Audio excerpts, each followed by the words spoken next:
Bismillahirrahmanirrahim. Assalamualaikum warahmatullahi wabarakatuh. Di sini saya dan rakan-rakan saya yang lain akan membentangkan satu tajuk kecil di dalam subjek Ulum Al-Quran yang berkod USL 4053M. Subjek ini di bawah kelolaan Ustazah Munazzahah binti Zulkifli. Berikut adalah ahli kumpulan yang terdiri dari Ahmad Ishaq Hakimi bin Baharum, Aisyah Humairah binti Majid dan Nur Afifah binti Tajul Azli. Ahli kumpulan kami telah mendapat tajuk bab yang ke-8 iaitu Gaya Bahasa dalam Al-Quran. Terdapat 10 uslub yang kita akan dengar pada slide yang seterusnya. Bismillahirrahmanirrahim. Assalamualaikum warahmatullahi wabarakatuh. Nama saya Aisyah Humairah binti Majid, nombor kad matrik D19311913. Jadi kumpulan kami dapat tajuk Gaya Bahasa dalam Al-Quran. Jadi sebagai pembentang yang pertama, saya akan ceritakan serba sedikit mengenai pengenalan gaya bahasa dalam Al-Quran. Okey, poin yang pertama kita boleh tengok dalam slide. Al-Quran merupakan kalam Allah dan salah satu mukjizat Al-Quran adalah dari aspek bahasa. Okay, seperti mana kita tahu, Al-Quran itu adalah wahyu Allah yang turunkan kepada Nabi Muhammad, dan Nabi Muhammad itu mukjizat yang terbesarnya adalah Al-Quran, dan Al-Quran itu sendiri ada mukjizat dia, yakni adalah dari salah satu aspek bahasa. Okey, gaya bahasa, poin yang kedua, gaya bahasa yang sangat indah dan menarik. Seperti mana yang kita tahu, walaupun bangsa Arab dahulu dia mempunyai kemampuan yang tidak boleh dicapai orang lain, seperti kemahiran dalam berpuisi, syair atau prosa. Walaupun dia pandai dalam bab itu, tetapi gaya bahasa yang uniknya dari segi bahasa yang menyerangkan makna ayat tersebut yang tidak pernah ditulis oleh sesiapa. Bahkan orang Arab yang dulunya pandai bahasa Arab, yang ada kemampuan dalam berbahasa Arab pun tidak dapat menandingi kata-kata Allah. Okey, poin yang ketiga, manusia yang diciptakan Allah bersifat jemu dengan satu perkara. Okey, Allah yang menciptakan manusia ni, Allah tahu manusia tu cepat jemu terhadap satu perkara yang kita, macam kita kalau nak study pun kita tak boleh study lama sebab nanti kita akan cepat bosan. Jadi Allah datangkan Al-Quran itu dalam bentuk yang menarik dari segi gaya bahasa dia yang sangat indah dan menarik, supaya manusia bila baca Al-Quran manusia tak jemu. Okey, yang poin terakhir, gaya bahasa Al-Quran bersesuaian dengan keadaan semasa. Maksudnya kat sini Allah turunkan sesuatu ayat itu ataupun Allah menggunakan gaya bahasa Al-Quran itu kena dengan keadaan tempat, semasa, zaman. Contohnya ayat berkaitan dengan akidah, ibadah ataupun kekuasaan Allah seperti hari kiamat ataupun pelaksanaan azab Allah, Allah akan guna bentuk khitabi. Apa itu khitabi? Nanti slide seterusnya saya akan ceritakan dengan lebih detail. Okey, kita tengok slide yang seterusnya iaitu gaya bahasa dalam Al-Quran. Okay, yang pertama, uslub perbicaraan secara langsung, yakni ayat seperti perintah, larangan dan sebagainya. Okey, kita tengok poin yang pertama, gaya bahasa berbentuk khitabi. Okey, untuk uslub perbicaraan secara langsung ni, Allah gunakan gaya bahasa berbentuk khitabi kerana apa? Gaya bahasa ini sesuai kerana ia dapat memberi kesan kepada hati, menggetarkan jiwa insan dan mengajak mereka supaya memikirkan tentang kebesaran Allah. Maknanya uslub ayat seperti perintah, larangan sebagainya ni Allah gunakan ayat bentuk khitabi. Contohnya ayat ni berkisah tentang akidah, ibadat, kekuasaan Allah seperti hari kiamat ataupun pelaksanaan azab Allah. Maknanya bila Allah macam surah Az-Zalzalah kan, pasal hari kiamat kan, macam mana terjadinya hari kiamat, idza zulzilatil ardu zilzalaha tu, kita dapat rasa macam Allah teruk nanti hari kiamat nanti. Maknanya itu adalah gaya bahasa bentuk khitabi. Kita tengok contoh dia. A'udzubillahi minasyaitonirrajim. Ud'u ila sabili rabbika bil hikmati wal mau'izatil hasanah wajadilhum billati hiya ahsan. Inna rabbaka huwa a'lamu bima dhalla 'an sabili wa huwa a'lamu bil muhtadin. Surah An-Nahl ayat 125. Maksud dia, serulah ke jalan Tuhanmu wahai Muhammad dengan hikmat, kebijaksanaan dan nasihat pengajaran yang baik, dan berbahaslah dengan mereka yang engkau serukan itu dengan cara yang lebih baik. Okey, kat sini Allah cakap, wahai Nabi Muhammad, kalau engkau nak nasihatkan orang ataupun nak bagi didikan dekat orang, ajar dengan cara berhikmat. Cakap slow-slow, sebab manusia ni sifat dia tak suka orang nak tegur, tak suka nak faham tak? Kita kena guna tone yang rendah. Sebab zaman sekarang pun, kita kalau nak tegur orang pun, kalau orang tegur kita dengan cara baik sekalipun, kita akan rasa benda tu kasar. Sebab apa? Sebab kita ni tak sentiasa rasa diri kita ni sentiasa betul. Walaupun manusia itu tidak sempurna. Jadi kat sini Allah kata kat Nabi, wahai Nabi, kalau engkau nak nasihatkan orang, nasihat dengan lemah lembut. Kerana apa? Kita sambung. Sesungguhnya Tuhanmu dialah jua yang lebih mengetahui akan orang yang sesat dari jalannya, dan dialah jua yang lebih mengetahui akan orang-orang yang mendapat hidayah petunjuk. Bila Allah katakan Nabi, beri nasihat itu dengan penuh hikmat. Sebab apa? Sebab Allah tu tahu orang mana yang nak dapat hidayah dan orang mana yang akan terus sesat. Jadi, Nabi ni dia akan, setiap didikan yang Nabi beri ni memberi kesan yang mendalam kepada orang yang Nabi nak dakwah tu. Okey. Contoh yang kedua, a'udzubillahi minasyaitonirrajim, wal yadribna bi khumurihinna 'ala jujubihin wa la yubdina zinatahun. Dan hendaklah mereka menutupkan kain yang dipakai untuk menutup kepala, tudung ke darinya, dan janganlah menampakkan perhiasan. Surah An-Nur ayat 31. Okey, maksudnya dekat sini, dia ada kesan tau bila kita, Allah dah suruh dah, wahai perempuan-perempuan yang beriman, labuhkan tudung ke dadamu. Maksudnya kita kena pakai tudung bawah dada. Sebab apa? Sebab ada kesan dia. Allah tak turunkan sesuatu ayat itu saja-saja. Ayat yang Allah turunkan itu semua ada sebab dia. Okay, contoh kenapa Allah suruh kita perempuan yang beriman labuhkan tudung. Sebab apa?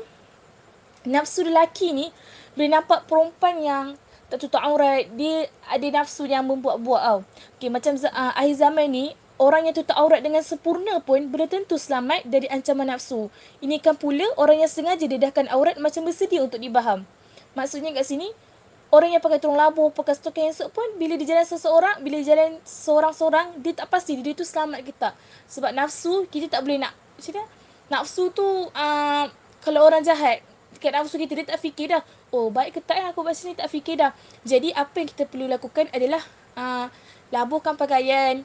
At least kita dah laksanakan perintah Allah, insya-Allah Allah akan jaga kita.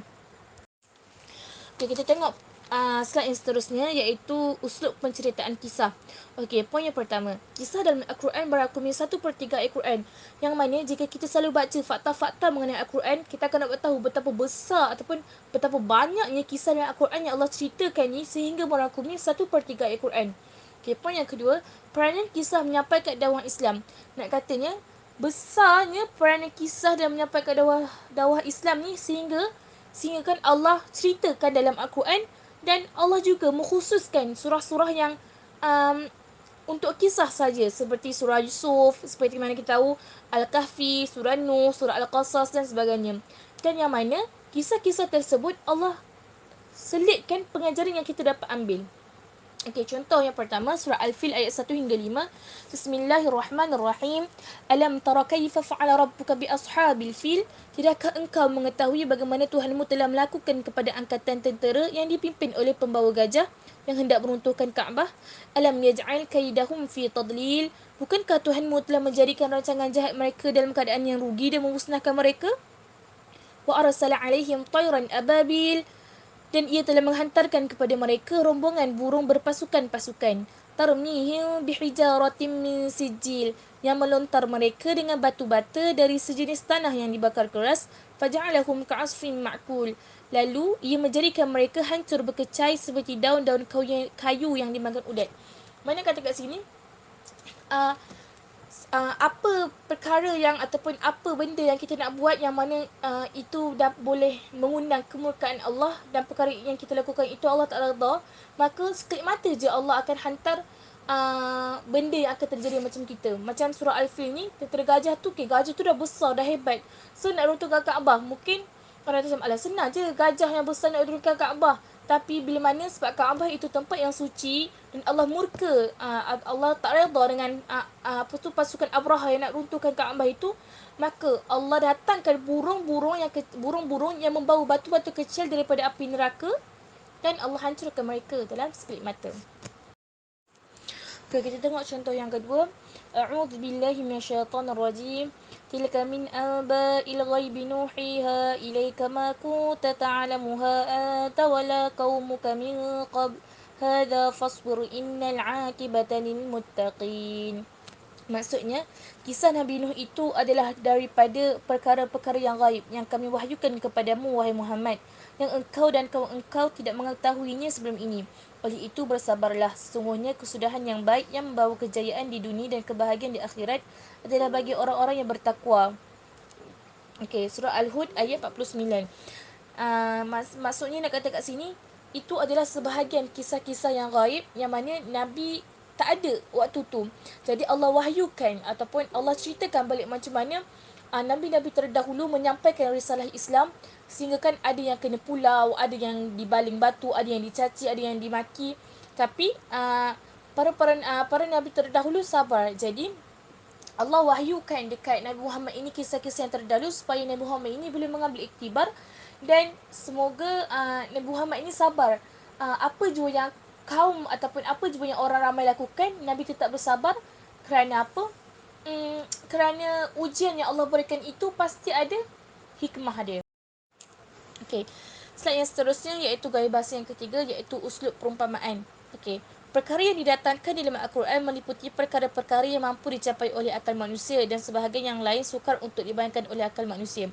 Maknanya, yang dapat dibayangkan oleh akal manusia tu contohnya macam ayat Quran yang Allah cakap direct. Contohnya bila kita buat baik, Allah akan bagi balasan kat kita, balasan yang baik. Bila kita buat keburukan, Allah akan bagi dosa kat kita. Itu adalah perkara yang dapat dicapai oleh akal. Okey, apa maksud sebahagian yang sukar dibayangkan oleh akal manusia? Contohnya ada setengah ayat yang memerlukan kajian yang lebih mendalam, dan manusia tak dapat faham apa maksud yang Allah sampaikan itu. Jadi adanya uslub perumpamaan ini adalah untuk menyampaikan maksud yang kita tak tahu tersebut. Okey. Uslub perumpamaan ini antara uslub gaya bahasa Al-Quran yang amat menarik dan meninggalkan kesan dan bekas di hati dan jiwa. Jadi uslub perumpamaan ini antara gaya bahasa yang paling menarik, dan mana dia boleh meninggalkan kesan dan bekas di hati dan di jiwa manusia. Allah mendatangkan perumpamaan ini agar manusia sentiasa dapat berfikir dan merenung rahsia-rahsia Allah yang terkandung di dalamnya. Jadi Allah hantarkan ataupun Allah datangkan uslub perumpamaan ini supaya manusia dapat berfikir. Oh, sebab ni rupanya Allah turunkan ayat macam ni supaya kita kena beramal kebaikan, supaya kita tak boleh buat jahat, macam tu. Allah suruh kita berfikir dan merenung rahsia-rahsia yang terkandung di dalamnya. Kita tengok contoh yang pertama daripada surah Al-Baqarah ayat 261. A'udzu billahi minasyaitonir rajim. Mathalul ladzina yunfiquna amwalahum fi sabilillahi kamathali habbatin anbatat sab'a sanabila fi kulli sunbulatin mi'atu habbah. Wallahu yudha'ifu liman yasha'. Wallahu wasi'un 'alim. Maksudnya, perumpamaan orang yang menginfakkan hartanya di jalan Allah seperti sebutir biji yang menumbuhkan 7 tangkai. Pada setiap tangkai ada 100 biji. Allah melipat gandakan bagi siapa yang dikehendaki, dan Allah maha luas lagi maha mengetahui. Okey, ayat ini sebenarnya mesti tak tahu kan, macam mana kita nak bayangkan sebutir biji yang ada 7 tangkai, lepas tu dekat setiap tangkai tu ada 100 biji. Kita tak dapat nak imagine kan, tak dapat nak bayangkan.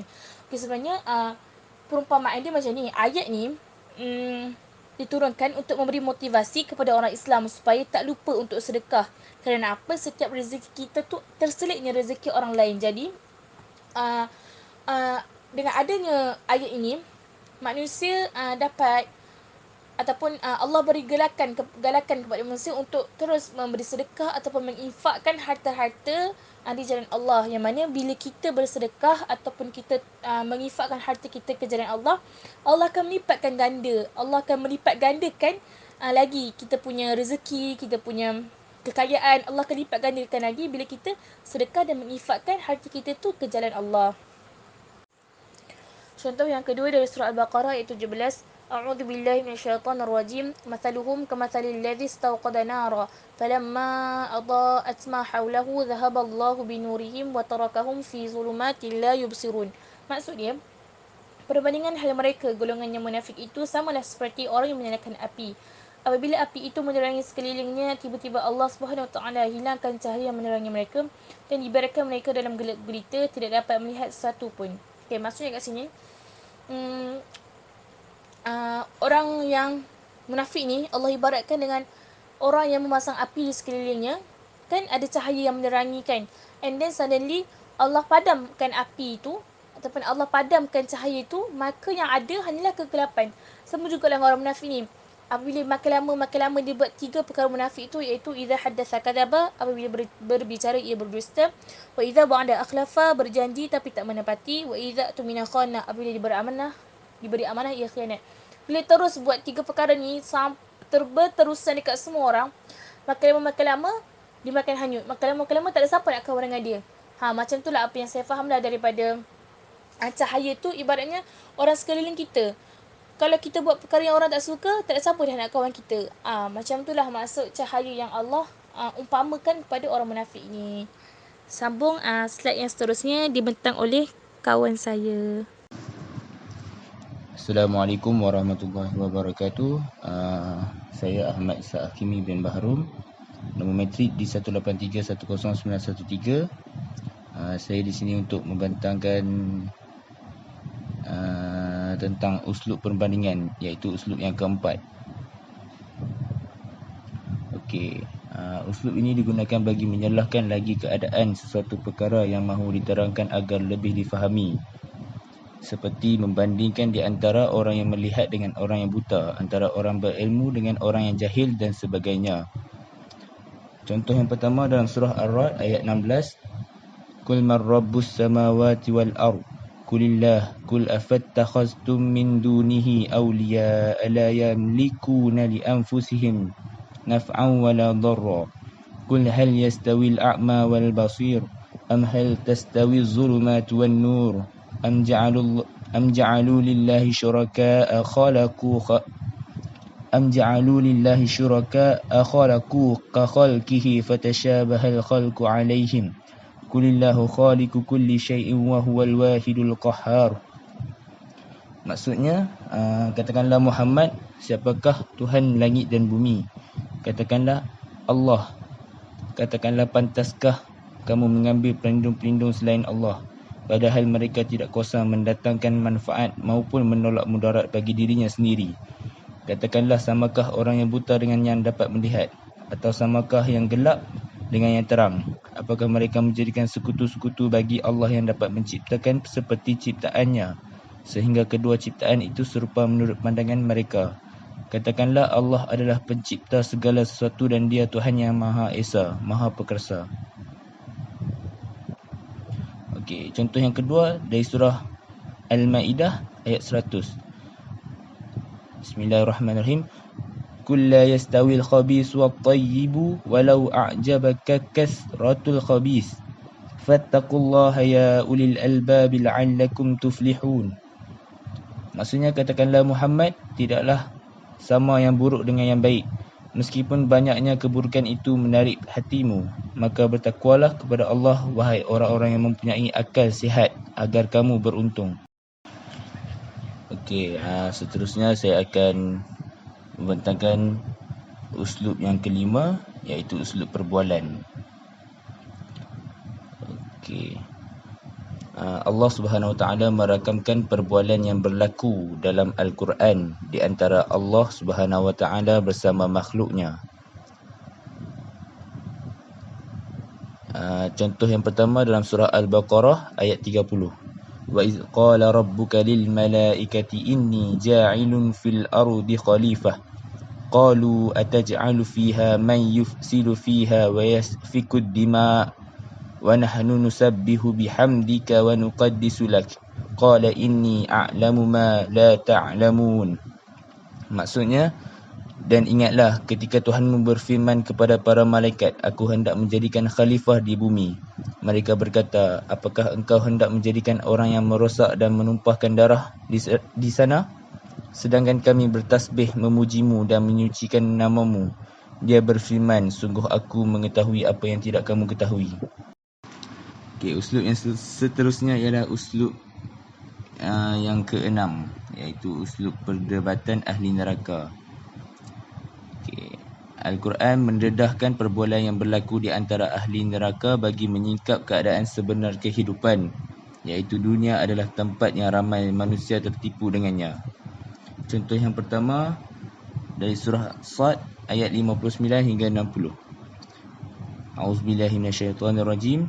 Haza faujum muqtahimun ma'akum la marhaban bihim innahum salun nar قالوا بل أنتم لا مرحبا بكم أنتم قدمتموه لنا فبئس القرار. Maksudnya, penjaga neraka berkata kepada ketua-ketua golongan kafir dan penderhaka itu, ini ialah serombongan orang-orang kamu yang masuk berasak-asak bersama kamu. Ketua-ketua berkata mereka tidak perlu dialu-alukan kerana sesungguhnya mereka pun akan menderita bakaran neraka. Pengikut-pengikutnya menjawab, bahkan kamulah yang tidak perlu dialu-alukan kerana kamulah yang membawa azab sengsara ini kepada kami, maka amatlah buruknya neraka ini sebagai tempat penetapan. Okey, itu contoh yang pertama. Ini contoh yang kedua daripada surah Al-Muhaddathir ayat 39 hingga 48. A'udzubillahi minasyaitonirrajim. Illa ashabal yamin fi jannatin yatasaalun 'anil mujrimin ma salakakum fi saqar qalu lam naku minal musallin wa lam naku nut'imul miskin wa kunna nakhudu ma'al khaibin wa kunna nukadzibu biyaumiddin hatta atana al-yaqin fama tanfa'uhum syafa'atus syafi'in. Maksudnya ialah kecuali golongan kanan berada di dalam syurga, mereka menanya tentang keadaan orang-orang yang berdosa, apakah yang memasukkan kamu ke dalam sakar, iaitu neraka sakarah. Neraka sakar. Mereka menjawab, kami dahulu tidak termasuk orang-orang yang mengejarkan solat, dan kami tidak pula memberi makan orang miskin, dan adalah kami membicarakan yang batil bersama dengan orang-orang yang membicarakannya, dan adalah kami mendustakan hari pembalasan hingga datang kepada kami kematian. Maka tidak berguna lagi bagi mereka syafaat dari orang-orang yang memberikan syafaat. Uslub yang seterusnya ialah uslub yang ketujuh, iaitu uslub menjawab persoalan yang diajukan. Di sini dia menulis terdapat beberapa persoalan yang diajukan kepada Rasulullah SAW.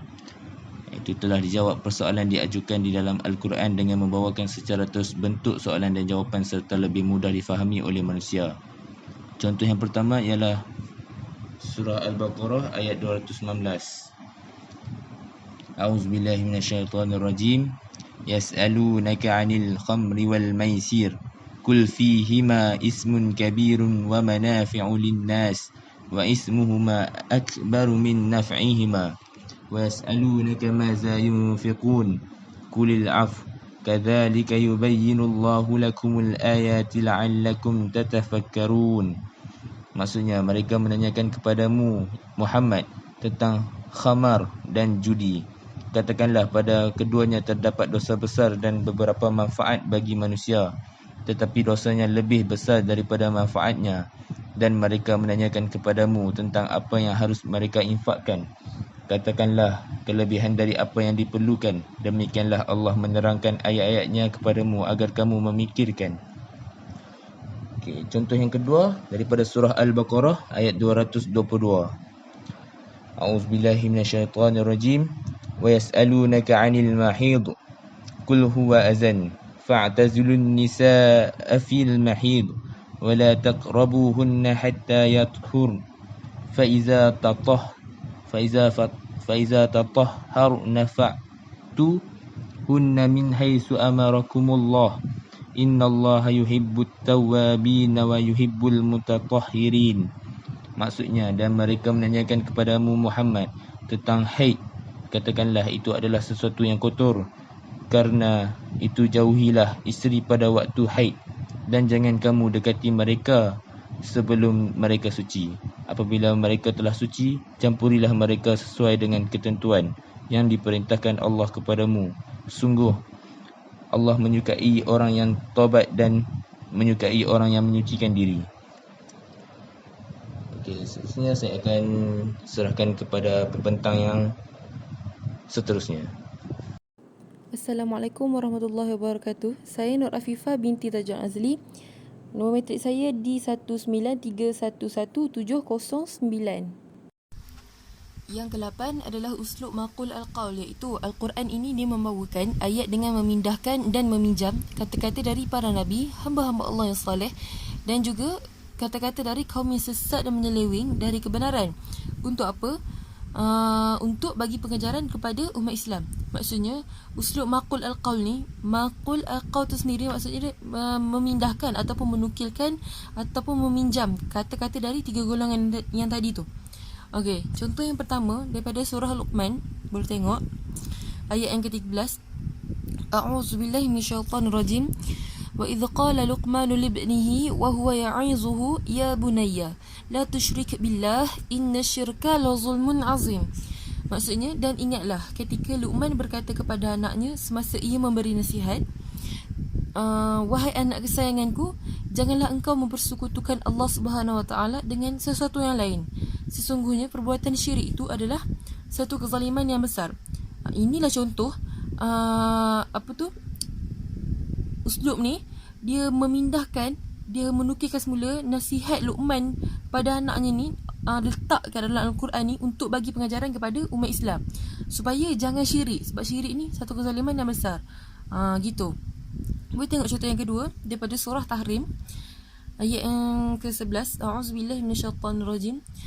وضرب الله مثلا للذين آمنوا امرأة فرعون إذ قالت رب ابن لي عندك بيتا في الجنة ونجني من فرعون وعمله ونجني من القوم الظالمين. Maksudnya, dan ingatlah Allah Subhanahu Wa Taala mengemukakan satu misal perbandingan yang menyatakan tidak ada mudaratnya kepada orang-orang mukmin ini berhubung rapat dengan orang kafir kalau tidak terjejas keadaan imannya, iaitu tentang perihal Fir'aun ketika perihal isteri Fir'aun, ketika ia berkata, wahai Tuhanku, binalah untukku sebuah rumah di sisimu dalam syurga dan selamatkanlah daku dari Fir'aun dan perbuatannya yang kufur dan buas, serta selamatkanlah daku dari kaum yang zalim.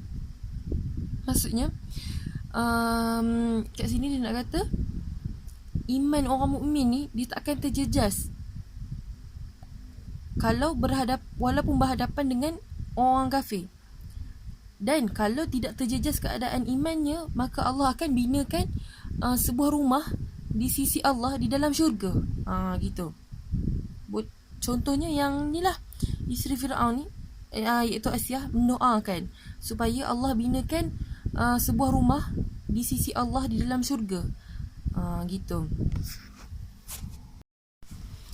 Yang ke-9 adalah uslub wasiat.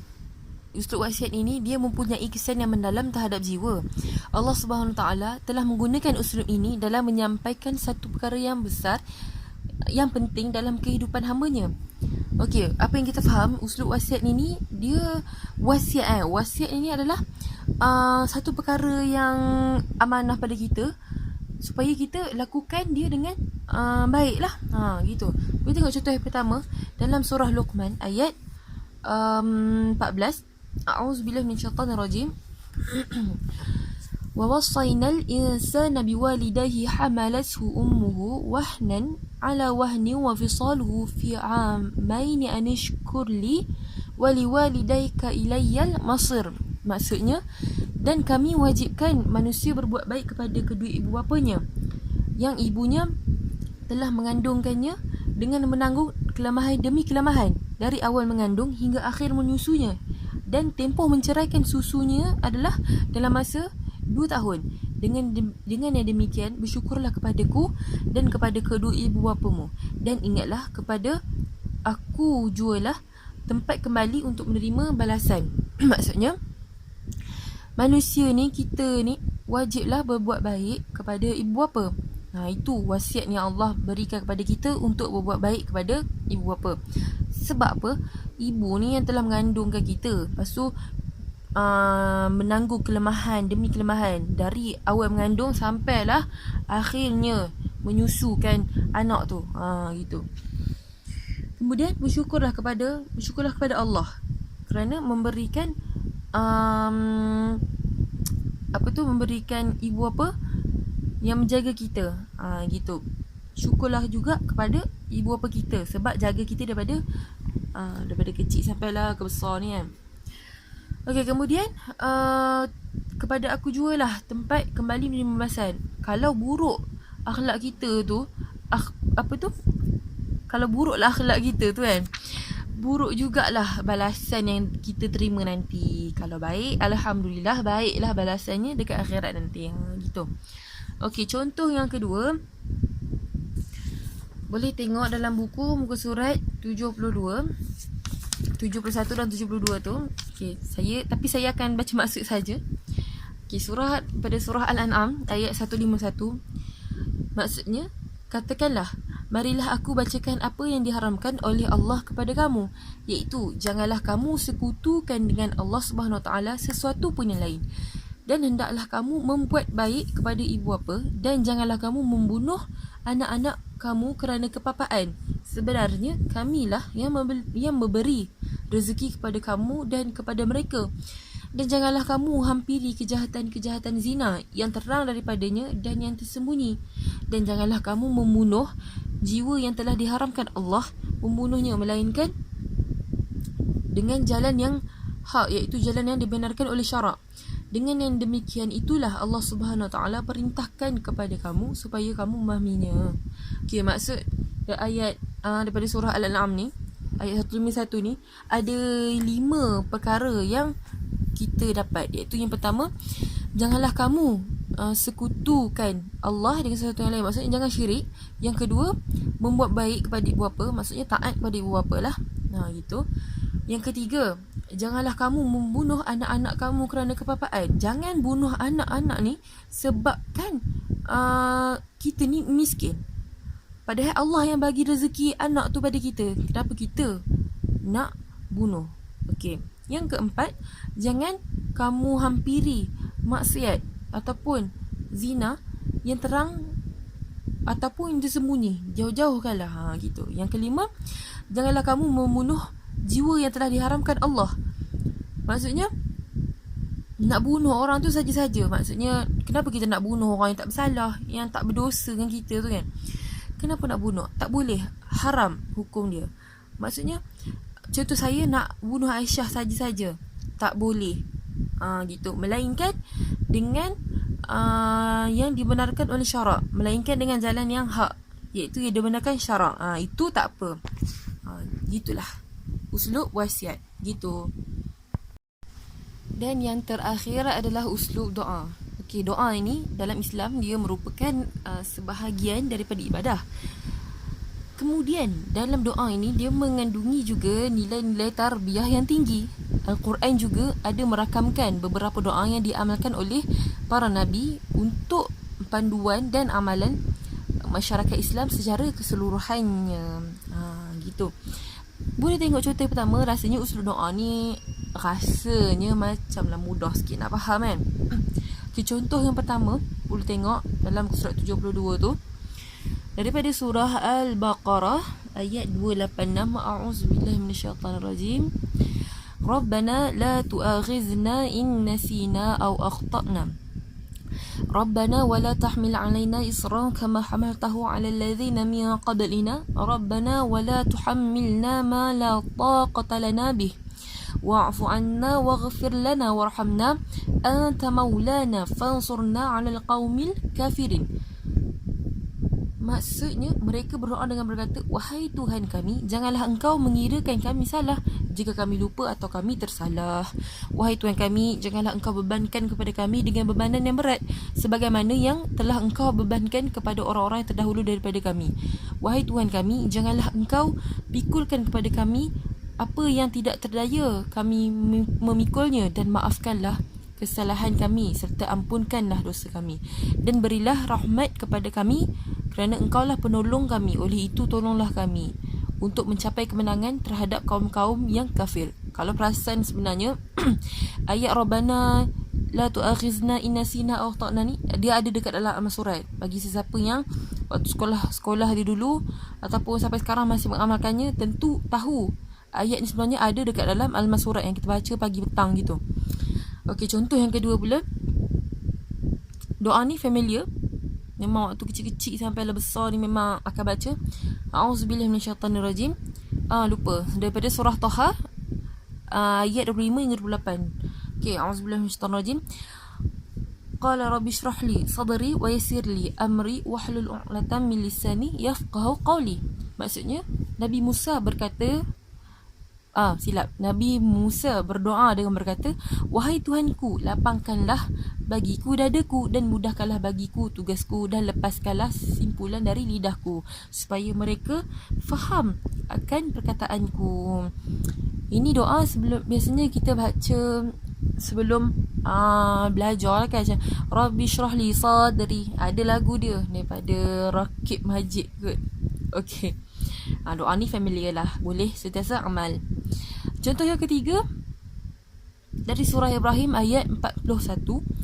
A'udzubillahi minasyaitonir rajim.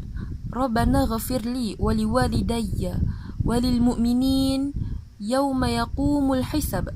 Wahai Tuhan kami, berilah ampun bagiku dan bagi kedua ibu bapaku serta bagi orang-orang yang beriman pada masa berlakunya hitungan amal dan pembalasan. Doa ni boleh amalkan kerana doa ini dia merangkumi doa untuk kita, doa untuk ibu bapa serta doa kepada orang-orang mukmin, pada orang Islam. Maksudnya janganlah selfish kan, nak doa untuk diri sendiri je. Ni bolehlah doa ni pendek, dia merangkumi dah keluarga kita, untuk diri kita dan untuk orang-orang Islam yang lain. Sekian, terima kasih.